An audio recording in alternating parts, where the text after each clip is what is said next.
believe that the cars and the guys and girls who drove them are what drew them to the event more so than the venue. And while personalities have always been NASCAR's biggest attraction, a switch-working automobile can be a decent crowd pleaser too. But in everyone's haste to put a hit car out on the track, there are inevitably some misses, some of which live on in infamy. Maybe car manufacturers wanted to bend the rules, looks be damned. Or maybe it was just an embarrassingly cheesy fact. Whatever the case might have been, here are my picks for the top 10 ugliest cars to ever be fielded in regular NASCAR competition. But be warned, this list is just my opinion.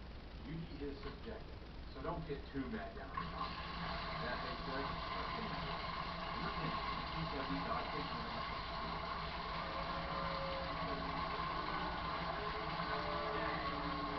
Alright, hold on. Let me explain myself first. To be honest with you, when you first saw these cars, you did not like them. You merely got used to seeing them. My opinion is shared with Larry Raffgast, who was in charge of Chrysler Corp's NASCAR program. By 1968, Chrysler was getting stomped by Ford. Richard Petty was still winning, but that was about it. Chrysler had a missile division, yes, a missile division. They made ballistic missiles for launch. But with missile development being sent over to the Air Force, Chrysler Corp was shutting their missile program down. So they offered anyone laid off a position with the automotive department.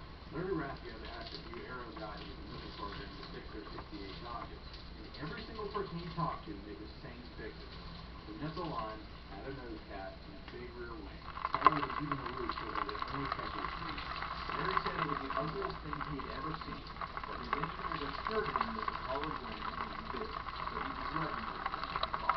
Now at the time, NASCAR had the rule that in order to run a car in competition, they had to produce and sell at least 500 cars. Dodge sold the bare minimum number necessary and Plymouth followed suit. Dodge fielded the Daytona and Plymouth the Superbird. You can tell them apart because the Plymouth has its wing mounted further forward on the deck lid. In 1969, the car won in its very first showing at Talladega under dubious circumstances, after a driver boycott and a possible scoring error. But in 1970, it went full-time, won the Daytona 500 with Pete Hamilton, and pretty much all the events at the big tracks, and Bobby Isaac, who ran a Dodge Daytona, nabbed the cup that year. After that, though, NASCAR effectively banned the Daytona and Superbird, and exotic wing cars never ran in NASCAR again.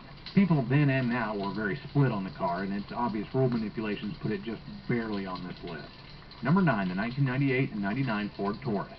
Going into history as the first model ever fielded in NASCAR's modern era to be of a four-door construction only, the Taurus was a strange-looking beast to say the least. Its street-faring counterpart was ugly, and its NASCAR equivalent carried over some of its design features. It had a round back wing made rear-view mirror visibility limited, and the front headlights and rounded grille made it look like a beached, four-eyed fish gasping for air. Mark Martin didn't like the look of the car, but it didn't stop him from winning 8 races in its first year. As ugly as it might have been, the thing did cut through the air even better than its older Thunderbird siblings from 1996 and 7. Jeff Burton, Mark Martin, and Dale Jarrett stomped the field with it in its 2 years of competition. And in 1999, Jarrett won the championship. Stupid-looking, breaking the decades-long tradition of running 2 doors and being an overall eyesore be damned and got results. Number 8, the 1972 AMC Matador. In 1972, none other than Roger Penske set out to bring the American Motor Company into NASCAR, tapping IndyCar driver Mark Donohue and rising NASCAR star Bobby Allison to be his drivers. The car they fielded was the AMC Matador, which would go on to be affectionately nicknamed the Flying Brick. Remember, this is 1972, 2 years after the Ford Torino Talladega and Dodge Daytona changed the game of aerodynamics. And AMC was putting out a car that looked like something from 10 years ago, which was to be expected from AMC, honestly. They had some very strange but eye-catching designs from back in the day. Whether it was the Pacer, which looked like a goldfish bowl, or the Gremlin, which looked like it came stock with an 8-track player and seats that already smelled like cigarettes straight from the factory. AMC turned heads, but for all the wrong reasons. And the Matador was actually right in line with what you'd expect from them during the 1970s. Its lumpy design would be smoothed out over the years, and although it didn't win in 1972, it won 5 races from 1973 to 1975, after Penske got the engineers from AMC to make the car actually drivable. The Matador was extremely unpopular with drivers, but among fans it did have a cult following, much like AMC's have today. So here it sits at 8th on this list. Number 7, the 1986 Oldsmobile Delta 88 and Buick LeSabre. I'm kind of cheating here by putting 2 distinctly different cars in one position, but it's my video and I'll do what I want. 81 Buick and the Regal respectively, in response to new rule changes handed down by NASCAR. They did quite well in those early years, and Buick especially, winning the championship 3 years in a row.